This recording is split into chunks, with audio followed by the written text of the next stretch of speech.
Welcome our next class. तो आज देखिए हम लोग के लिए नियम को एक नियम रहता है साम्य अवस्था के आधार पर, जैसे कि लिए नियम कहते हैं। देखते हैं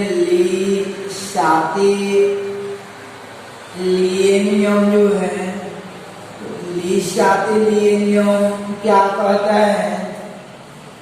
तो लिए नियम जो है कि साम्यावस्था पर ताप, दाब व सांद्रण का क्या प्रभाव पड़ता है, उसका स्पष्टीकरण लिए नियम द्वारा होता है। साम्यावस्था पर ताप, दाब व सांद्रण के प्रभाव का स्पष्टीकरण करने के लिए वैज्ञानिक लिए द्वारा एक नियम प्रस्तुत किया गया, जिसे कि लिए नियम कहते हैं। देखते हम लोग लिए नियम मीन्स क्या होता है आपका। तो अभिक्रिया पर कोई अभिक्रिया रहेगा, उस पर ताप, दाब व सांद्रण का क्या प्रभाव पड़ेगा, सांद्रण का क्या प्रभाव पड़ेगा, सांद्रण, ताप व दाब का क्या प्रभाव पड़ेगा, उसका स्पष्टीकरण करने के लिए एक नियम प्रस्तुत किया गया, जैसे कि लिए नियम कहते हैं। तो देखते हैं हम लोग कि इस पर यानी साम्यावस्था पर ताप, दाब का क्या प्रभाव पड़ता है, उससे संबंधित नियम लिए नियम। तो कोई अभिक्रिया जैसे ऐसा रहेगा N2 + 3H2 H2 2NH3, तो इस पर ताप, दाब व सांद्रण का प्रभाव को देखेंगे। तो उसे लिए नियम ने नियम के रूप में प्रस्तुत किया। तो देखते हैं ये लिए नियम कि साम्यावस्था पर निकाय के ताप, दाब व सांद्रण में परिवर्तन की जाए। साम्यावस्था में ताप, दाब व सांद्रण में परिवर्तन किया जाए, अर्थात इसमें ताप में या दाब में या सांद्रता में अभिकारक की कुछ हेरफेर किया जाए, तो साम्य ऊषोर अग्रसर हो जाती है। ये साम्यावस्था ऊषोर जाएगी, या तो आगे जाएगी या पीछे जाएगा, ऊषोर जाता है, जिससे यह परिवर्तन प्रभावहीन हो जाए। यानी हमारे द्वारा जो परिवर्तन किया गया है वह प्रभावहीन हो जाए, इस परिवर्तन का कोई अर्थ न दिखे, फिर से वो साम्यावस्था में आ जाए।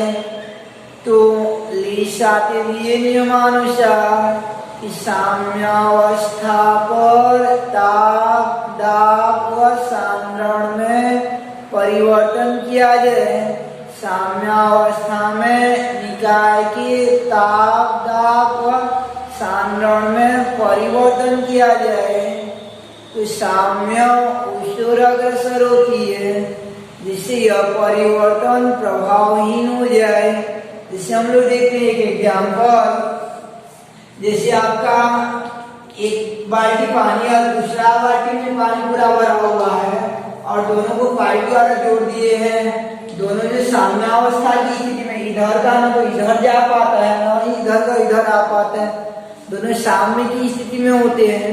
तो उस समय क्या करते हैं हम लोग कि ये अभिकार यानी पहले साइड के पानी को कुछ बाहर निकाल देते हैं, इसके सांद्रता में परिवर्तन कर देते, सांद्रता में मात्रा में कमी कर देंगे, इसकी मात्रा में कमी कर देते हैं। ये पहला साइड का सांद्रता में कुछ कमी कर देते हैं, तो ये राइट साइड से जो पानी अपने आप फिर इस ओर आ जाता है और तब तक आता रहता है जब तक कि फिर से साम्यावस्था में न आ जाए। फिर से साम्यावस्था में न आ जाए तब तक आता रहता है। तो ऐसे हम लोग परिवर्तन करने का प्रयास करते हैं, तो कुछ देर पश्चात ऐसा अपने आप एडजस्टमेंट हो जाता है कि वह फिर से साम्यावस्था में आ जाता है। यानी हमारे द्वारा किया गया परिवर्तन जो प्रभावहीन हो जाता है।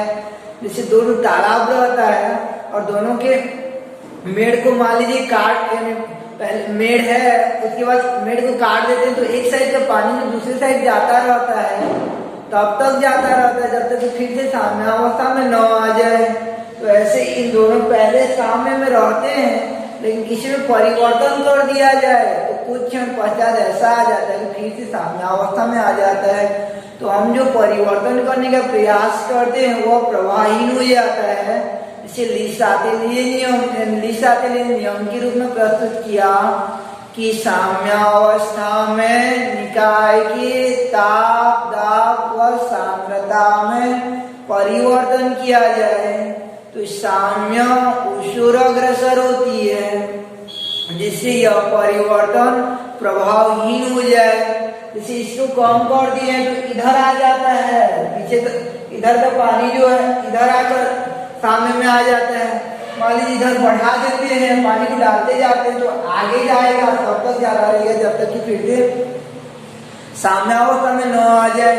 तो इस प्रकार से यह नियम जो साम्यावस्था में आते तक चलता रहता है। तो ये नियम जो आपका कि साम्यावस्था में, यानी साम्यावस्था में, इस साम्यावस्था में निकाय के ताप, दाब व सांद्रण में परिवर्तन किया जाए तो साम्य ऊष्र अग्रसर होती है, जिससे यह परिवर्तन प्रभावहीन हो जाए। यानी हम लोग परिवर्तन करने का प्रयास करते हैं लेकिन वह परिवर्तन जो विफल हो जाता है। साम्यावस्था में निकाय के ताप, दाब व सांद्रण में परिवर्तन किया जाए तो साम्य ऊष्र अग्रसर होती है, जिससे यह परिवर्तन प्रभावहीन हो जाता है। अब देखते हैं क्वेश्चन आ जाएगा, लिसातेलिये नियम लिखिए और इस आधार पर आपका सांद्रण, ताप का प्रभाव व दाब के प्रभाव को समझाइए। तो पहले देखते हैं सांद्रण का क्या प्रभाव पड़ेगा, यानी सांद्रता का क्या प्रभाव पड़ेगा साम्यावस्था में। तो साम्यावस्था में सांद्रता का क्या प्रभाव पड़ेगा उसको देखते हैं। तो ये साम्यावस्था में जैसे सांद्रण बोलने से इसकी मात्रा होता है, तो अभिकारक की मात्रा बढ़ा देंगे ना, अभिकारक की मात्रा बढ़ा देंगे तो उस समय जो इधर ज्यादा हो जाएगा तो वो आगे की ओर जाएगा, तब तक जाता रहेगा जब तक कि साम्यावस्था में फिर से न आ जाए। इस प्रकार अभिकारक की सांद्रता मात्रा बढ़ा देने पर अभिक्रिया किस दिशा में जाएगा, अग्र दिशा की ओर जाएगा। इससे धान का मिसाई करते रहते हैं, ऊपर में धान डालते रहते हैं, नीचे में भूसा निकलता रहता है। तो ऊपर में अगर जितना धान डालेंगे इधर भूसा जो उतना ज्यादा, यानी आगे जाने का दौर जो उतना अधिक होता जाएगा।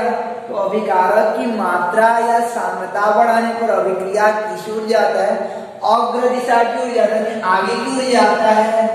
मान लीजिए अभिकारक की सांद्रता को कम कर देंगे तो अभिक्रिया जो है पश्चिम दिशा में आएगा, इसकी मात्रा को कम कर देंगे तो पश्चिम दिशा में आएगा। अब उत्पाद साइड जाते हैं हम लोग, जैसे धान है ऊपर में, नीचे में भूसा, तो भूसा को अगर अलग करेंगे, जैसे ये उत्पाद की मात्रा को कम कर देंगे तो बराबर, यानी साम्यावस्था में आने के लिए अभिक्रिया किस ओर आएगा, आपका अग्र दिशा में आएगा उत्पाद की मात्रा को कम करने पर, और उत्पाद को बढ़ा देंगे तो अभिक्रिया जो ये पश्चिम दिशा में आ जाएगा। 4 कंडीशन होता है, अभिकारक की मात्रा को बढ़ाने पर आगे जाएगा, अभिकारक की मात्रा को कम करने पर पीछे आएगा, उत्पाद की मात्रा को कम करने पर, यानी उत्पाद की मात्रा को कम करेंगे तो आगे आएगा सामने लाने के लिए, और उत्पाद की मात्रा को बढ़ा देंगे तो पीछे आएगा। तो 4 में से एक कंडीशन याद रखिएगा ना, ये अभिकारक की सांद्रता, यानी अभिकारक की सांद्रता बढ़ाने पर ये आगे की ओर जाएगा। जैसे ऊपर में धान रहता है, नीचे में भूसा रहता है, तो ऊपर में जितना धान डालेंगे इधर उतना निकलेगा, ये याद रखना है। तो अभिकारक की सांद्रता बढ़ाने पर पहला अभिकारक की मात्रा, अभिकारक की मात्रा या सांद्रता बढ़ाने पर अभिक्रिया अग्र दिशा में संपन्न होता है, यानी आगे की ओर जाएगा, तब तक जाएगा जब तक कि साम्यावस्था में न आ जाए। तो लिसातेलिये नियम लिखिए, वो अभिक्रिया पर ताप, दाब व सांद्रण के प्रभाव का स्पष्टीकरण कीजिए। ऐसा हो जाता है तो लिसातेलीय नियम क्या होता है आपका कि साम्यावस्था में निकाय की तापदा व सांद्रता में परिवर्तन किया जाए। तो साम्य उस अग्रसर होती है जिससे यह परिवर्तन प्रभावहीन हो जाए। तो इसके अंदर पहला सामरण का प्रभाव कि अभिकारक की सांद्रता बढ़ाने पर यानी अभिकारक की सांद्रता बढ़ाने पर अभिक्रिया अग्र दिशा में संपन्न होती है। अब दूसरा देखते हैं हम लोग ताप का प्रभाव। तो ताप का प्रभाव जो है टेम्परेचर का इफेक्ट में कि दो प्रकार का अभिक्रिया होता है, एक ऊष्माक्षेपी अभिक्रिया और एक ऊष्माशोषी अभिक्रिया। तो उस अभिक्रिया जिसमें ऊष्मा निकलती है ऊष्माक्षेपी अभिक्रिया, और वह अभिक्रिया जिसमें ऊष्मा का अवशोषण होता है ऊष्माशोषी अभिक्रिया कहलाती है। तो जहाँ भी इसके साइड में डेल एच का मान नेगेटिव लिखा रहेगा, डेल एच का मान नेगेटिव लिखा रहेगा तो ऊष्माक्षेपी अभिक्रिया होती है, वहां से ऊष्मा निकलती है। और जहाँ भी डेल एच का मान धनात्मक लिखा रहेगा वहां पे ऊष्मा का अवशोषण होती है। तो अलग अलग प्रकार की अभिक्रिया पर अलग अलग प्रकार का प्रभाव पड़ता है कि ऊष्माशोषी अभिक्रिया और ऊष्माक्षेपी अभिक्रिया के लिए ताप का अलग अलग प्रकार का प्रभाव पड़ता है। तो पहले देखते हैं हम लोग ऊष्माशोषी अभिक्रिया के लिए, इसमें ऊष्मा का अवशोषण होता है। अब दूसरा ऊष्माक्षेपी अभिक्रिया के लिए, ऊष्माक्षेपी अभिक्रिया के लिए और ऊष्माशोषी अभिक्रिया के लिए क्या प्रभाव पड़ेगा। ये अभिक्रिया जैसे आपका ऊष्माक्षेपी अभिक्रिया है, इसमें ऊष्मा बाहर निकल रहा है, और ये अभिक्रिया पर विचार करेंगे जैसे आपका ये अभिक्रिया N2+O2, ये इसमें ऊष्मा लगती है, ये ऊष्माशोषी अभिक्रिया है। तो ये अभिक्रिया में ऊष्मा का अवशोषण होता है, ऊष्मा को दी जाए तो ले जाता है। तो याद रखें ना, ऊष्माशोषी अभिक्रिया में अगर ताप बढ़ाएंगे तो ऊष्माशोषी अभिक्रिया में ताप बढ़ाएंगे तो उस ताप को स्वयं ग्रहण करके उस ताप को स्वयं, क्योंकि ये ताप का एक भूखा है, ताप देने पर वो ले जाएगा। तो ताप को देने पर स्वयं ग्रहण कर लेगा, तो ऐसा ग्रहण कर लेगा और आगे की ओर जाएगा। तो ऐसा अभिक्रिया में ताप को बढ़ाने पर अभिक्रिया अग्र दिशा में संपन्न होता है। ऊष्माशोषी अभिक्रिया में क्योंकि उसको ताप की आवश्यकता होती है, इसलिए ताप को बढ़ाने पर अभिक्रिया अग्र दिशा में संपन्न होगा। जबकि ऊष्माक्षेपी अभिक्रिया में ऑलरेडी यहाँ से ऊष्मा निकलता रहता है, तो उसको बाह्य ताप की आवश्यकता नहीं रहती है। तो ऐसा ही स्थिति में ताप बढ़ाएंगे तो यह अभिक्रिया आगे जाने के बजाय जो पीछे हो जाएगा। तो यह अभिक्रिया पश्चिम दिशा में संपन्न होता है। ऊष्माशोषी अभिक्रिया के लिए ताप बढ़ाने पर अभिक्रिया अग्र दिशा में, और ऊष्माक्षेपी अभिक्रिया के लिए ताप बढ़ाने पर अभिक्रिया जो है पश्चिम दिशा में संपन्न होता है। जैसे मान लीजिए कि हमारा कुछ काम रहता है, जैसे कि हम लोग जो आ जाति निवास प्रमाण पत्र जैसे बनाना चाहेंगे, पहले ऑनलाइन नहीं रहता था, तो अपने कागजात को पकड़ कर जो है तहसील ऑफिस में बाबू के पास जाएंगे। तो वो दो टाइप का रहता है, एक ऊष्मा लेने वाला है पैसा लेने वाला, और एक ऊष्मा देने वाला है गर्मण वाला जो है जो नहीं लेने वाला है। तो दो प्रकृति का हो जाता है, एक लेने वाला है भरने वाला होता है और एक नहीं लेने वाला होता है।